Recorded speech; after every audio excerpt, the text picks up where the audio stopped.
Hello eight class. आज हम आपका social studies lesson number 5 start कर रहे हैं। As you can see this is your social studies book culture and society and your lesson number 5 is the revolt of 1857, the uprising of 1857। What is this? हमने बहुत सारी books में बहुत time से पढ़ते आ रहे हैं। हमारी जो सोसाइटी है या हमारी कंट्री है उसने बहुत सारे स्ट्रगल्स किए हैं, जिनमें बहुत सारी इकोनॉमिक, सोशल, रिलीजियस पॉलिसीज भी ब्रिटिश गवर्नमेंट ने बनाई थी, जिससे हमारे इंडियंस को कभी भी सेटिस्फेक्शन नहीं हुआ। या तो डिसकंटेंट रही है या एंगर रहा है। और इसी वजह से क्या हुआ है, हमारे 100 साल के पीरियड तक हमारी कंट्री को एक गुलाम बन के ब्रिटिशर्स के नीचे रहना पड़ा। और उनकी जो एक टेंशन जो थी वो निकल के जब बाहर लावा निकलता है जैसे, तो वो लावा के रूप में हमारा रिवॉल्ट ऑफ 1857 का जन्म हुआ था। ओके, तो यहाँ सबसे बड़ा एंड द मेन कॉजेज आपके जो हैं रिवॉल्ट के, वो क्या थे? सबसे पहला हमारा रिवॉल्ट का कॉज क्या था, पॉलिटिकल कॉज क्या है? दो हमारे जो लैंडलॉर्ड्स और जो वहाँ उस पर काम करने वाले जो पीजेंट्स थे, यानी जो किसान वगैरह थे, वो बहुत एंग्री हो रखे थे। किससे?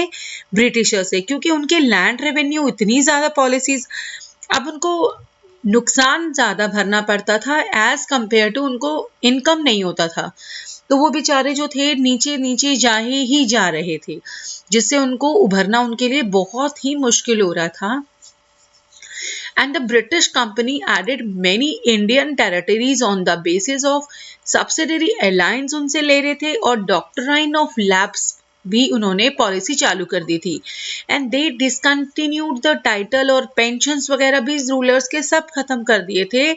लाइक रानी झांसी बाई जो थी उनकी, and Nana Saheb the adopted son of Peshwa Rai, उसके ऊपर भी उन्होंने क्या बोला कि नहीं, अगर वो खुद का बच्चा नहीं है, उनसे जन्मा नहीं था ना वो, तो ऐसे में वो उन्होंने बोला कि इनको हम क्या नहीं करेंगे, इसके हक में नहीं होगा ये, क्योंकि वो उनसे खुद का नहीं था बच्चा, उनका गोद लिया हुआ बच्चा था। तो इसके ऊपर भी लोगों में बहुत ज्यादा मतलब एक लड़ाई की भावना जो उत्पन्न हो रखी थी। एंड 18th सेंचुरी में the British had converted Awadh को एक बफर स्टेट बना दिया था, क्योंकि अवध ने एक्सेप्ट कर लिए थे सारे टर्म्स और कंडीशंस को जो वो उनके ऊपर थोपे जा रहे थे। और उसके कारण जो था वो धीरे धीरे करके कौन, हमारे जो ब्रिटिशर्स थे, वो क्या कर रहे थे, हम लोगों पे धीरे धीरे क्या, हमें हमारे पे अत्याचार ही अत्याचार हमें किए जा रहे थे और दबाए जा रहे थे हमें। ओके, नाउ जो मर्चेंट्स थे वो ड्रेन्ड आउट हुए जा रहे थे, क्योंकि उनकी जो अवध की जो वेल्थ थी वो उनके पास से निकल के जो हमारे इंडिगो प्लांटर्स थे उनको भी क्या किया जा रहा था, एक्सप्लोर्ट किया जा रहा था नील खेती करने के लिए। ठीक है, लेकिन वो नहीं चाहते थे, लेकिन उनको मजबूरन नील की खेती के लिए उनको मजबूर किया जा रहा था। एंड इकोनॉमिक कॉजेज क्या थे? इकोनॉमिक का मतलब आर्थिक कारण। आर्थिक में क्या हो गया, हमारी जो इंडियन की इंडस्ट्रीज थी वो बिल्कुल ही उन्होंने ठप कर दी थी, बिकॉज हमारा जो था जबरन हमसे कच्चा माल वो ले जाते थे। और हमारे इंडियन जो आर्टिशंस थे, क्राफ्टमैन थे, उनकी एक तरह से जो सेल्फ रिस्पेक्ट थी वो धीरे धीरे खोती जा रही थी, because of not getting support from the जमींदार, क्योंकि उनको भी सपोर्ट नहीं दिया जा रहा था, रूलर्स और जमींदार वगैरह नहीं दे रहे थे उनको।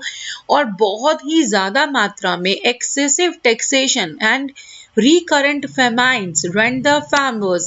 As a result, the farmers suffered a lot and reached to poverty. और वो इतनी ज्यादा भूखमरी आ गई थी उन लोगों में कि वो उस कंडीशन से बाहर निकलना उनके लिए बहुत ही मुश्किल हो गया था।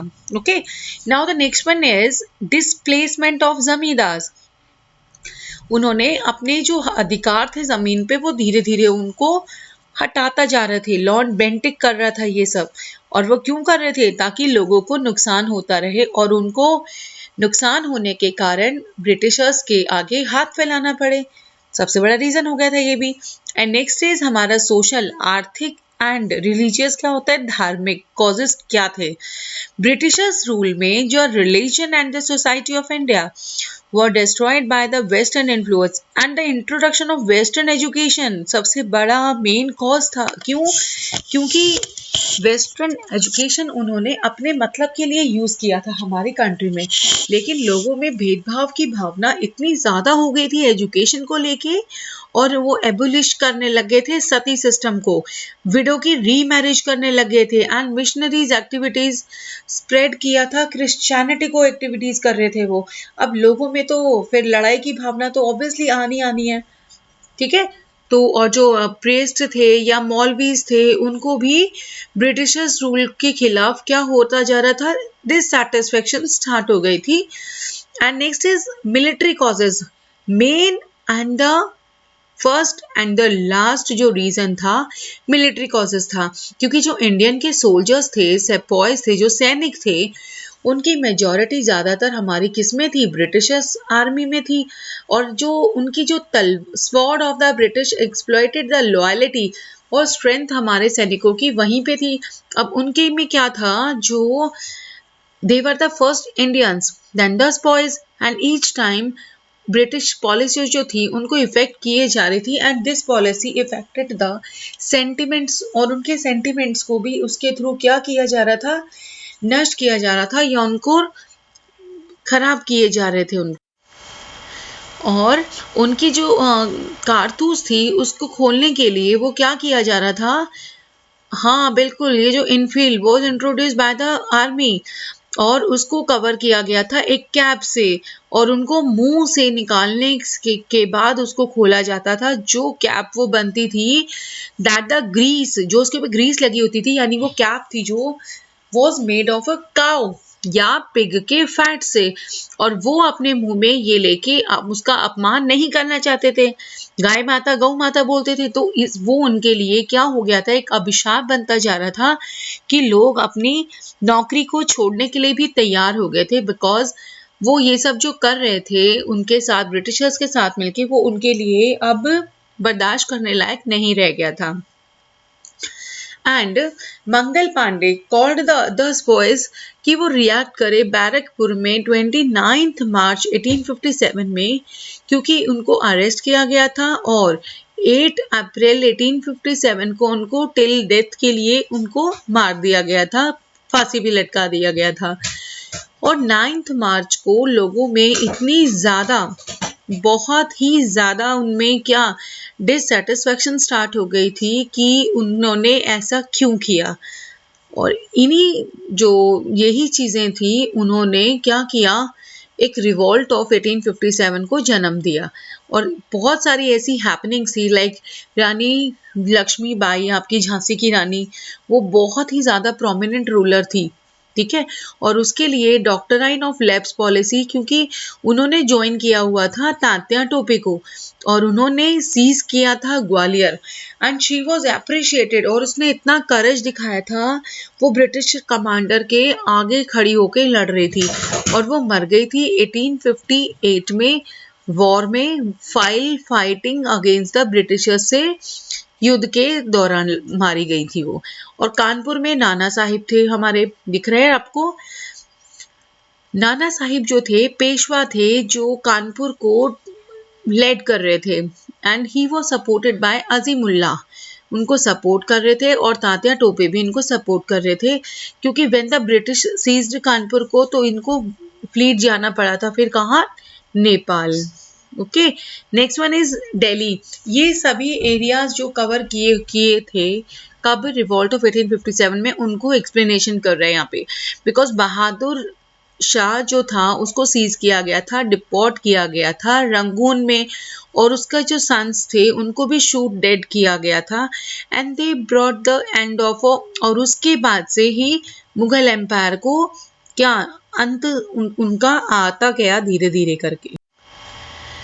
एंड अवध में हमारी हैं Begum Hazrat Mahal, made her minor सन को उन्होंने क्या बनाया, as a nawab of Awadh बनाया, और जो वहाँ के सिपाही पीजेंट्स थे, और उन्होंने क्या किया, उनकी हेल्प तो की थी, लेकिन जो ब्रिटिश आर्मी थी उसको ये बर्दाश्त नहीं हुआ, and they took refugee in a building में गोमती रिवर में, और वहां पर बिल्डिंग में आग लगा दी गई थी, and the Henry Lawrence was killed, उसको मार दिया गया था फायर में, और उन्होंने फिर कैप्चर कर लिया था बिल्डिंग को for 8 months until the Colin Campbell, दिख रहे हैं स्क्रीन पे ये, along with the troops seized Awadh, he was helped by the Gurkhas.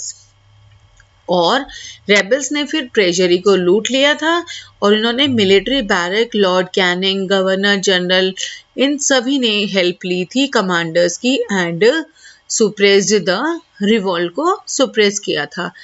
और नेचर ऑफ द रिवॉल्ट क्या था, सबसे बड़ा और अहम बात है कि इसने डिस्क्राइब किया था हमारे 1857-1858 के रिवॉल्ट को as a mutiny by the sepoys and the revolt वो स्टार्टेड बाय द, उन सैनिकों ने स्टार्ट किया था क्योंकि उन्होंने उसको ज्वाइन तो किया था लेकिन उस चीज़ को वो बर्दाश्त नहीं कर पा रहे थे क्योंकि ये एक कैरेक्टरिस्टिक्स था हिंदू मुस्लिम यूनिटी का। और उन्होंने ऐसा करके क्या किया था, हिंदू मुस्लिम की यूनिटी को एक टक्कर दे दी थी कि वो उसके खिलाफ हो जाएं, हिंदूज मुस्लिम के खिलाफ हो जाएं और मुस्लिम्स हिंदू के खिलाफ हो जाएं, ताकि वो एक रिवॉल्ट में या झगड़े में चेंज हो जाए। Now you have this completed your lesson and now you have this your exercise work.